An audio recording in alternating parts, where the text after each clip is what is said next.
Buddy, take care. We're glad you got back in one piece, and we appreciate your courage.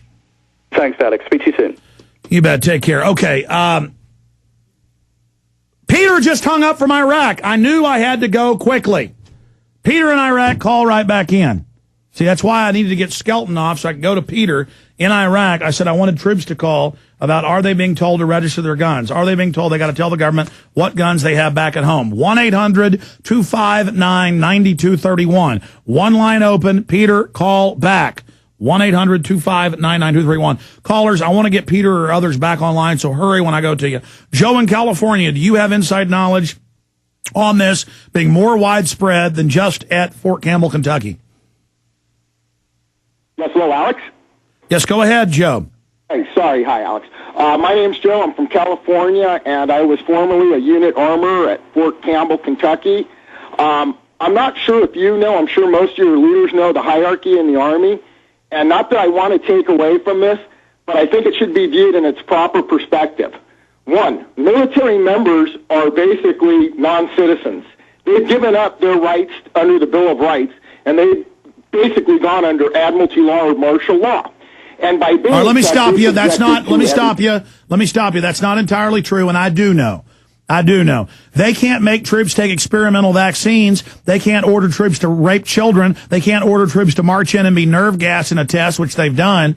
So, I mean, to tell somebody we want to know at your private home or off base what guns you own. I mean, you're really saying that they don't have any rights. If I have a car that I use to drive, and in that state has an insurance law, the commander can have a safety briefing, which every one of them does every weekend before the soldiers take off to go get drunk and do whatever they do. He can inspect every vehicle and make sure that all the taillights work, there's no broken glass, that the registration's up to date, and they have current insurance. And if they don't, he can confiscate their keys right there and not let them drive. Well, listen, that's them telling you they have that power, and that's if you bring that stuff on base. What I'm telling you is, do you believe that troops can be forced to take experimental anthrax and smallpox shots? Well, we're talking totally different subjects. Let's try to stick to the subject matter at hand. No, I got to let you go. Listen, I got to let you go. You can call back another day when I have time. Only got about 15 minutes, 14 minutes left, and I need to get to people who are See, I asked for calls on this subject. I asked for calls. Do you specifically, on other bases, know of them making you register your guns? And you just called in defending it, basically. Okay? That's not what I asked for. I'm specifically, I need Peter from Iraq to call back in. Did he call back in? There's a 2-minute delay on the internet. Keep a line open for him. Joe, I'm not mad at you. You can call back. We can argue all day long. Okay, if the military says that troops have to slit their own throats, they do. If the military says kill all these children, you have to do it. I guess Hitler was good, and the troops that followed him were good. That's a load of crap, okay? And I've actually read the codes and all the little booklets they're given and what's happened. No, whatever, man. Just believe whatever you want. You're obviously been an officer, as you said, over the weapons, and so you got into that power trip and you believe that crap.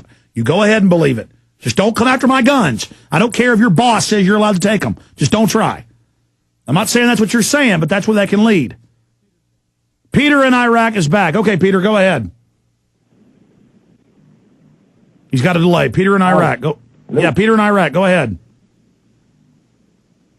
Okay, yeah, I actually found this report, the same one you're looking at, on a website called A Well-Regulated Militia. It's dated 12 March 09. I was deployed then when it came out. I haven't heard anything, though I will say when I came back, my last deployment was 607. They did take all firearms from us, or the ones that had firearms, for I think it was, 30 days because of so-called psychological issues. They put them in the arms room. No fuss. I mean, they got them back after that. But so to be clear, yeah, I read about that. The troops are so untrusted that for a month after you get back from Iraq, all your weapons are taken. Yeah, definitely. And, well, I mean, do we have this confirmed on other sources? Because it seems like a battalion commander put this out. And I have, on that thread, it says that it was basically countermanded, meaning no, that's what I'm trying to find out. I was told this is going on in Texas. Separately, I heard about this a week ago and forgot about it. Then I saw this email and article, found out WorldNet Daily weeks ago had reported on it, and that they'd said it was just that base commander doing it. But I'm telling you, I have talked to military people that say that they're being told to do this. So I'm putting the call out for military to call in and tell us if this is happening on your base. Anything else from Iraq there, Peter? Okay. No, not really. I just wanted to say that, most times I've been listening to it for, about 3 months now, and it's like you seem to be demonizing the military almost as much as DHS is. I mean, it seems like most times I hear you kind of refer to us almost as the jackbooted thugs, when in all reality, I mean, as Stuart Rhodes has said multiple times, we're the ones who have sworn an oath to defend the Constitution. And well, you're totally missing what I'm saying. Listen, sir, you're totally missing it. You know the biggest Army recruiting stations are in the Czech Republic, they're in the Philippines, they're in Ukraine, they're in Mexico City. That's New York Times.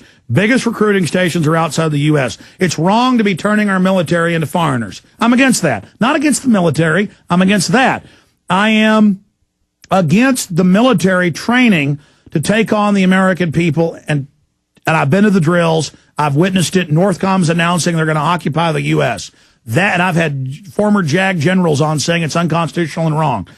I am against the military being misused. If I was a German in 1937, I wouldn't be against the German military. I'd be against the direction the leader, the Fuhrer, was taking it.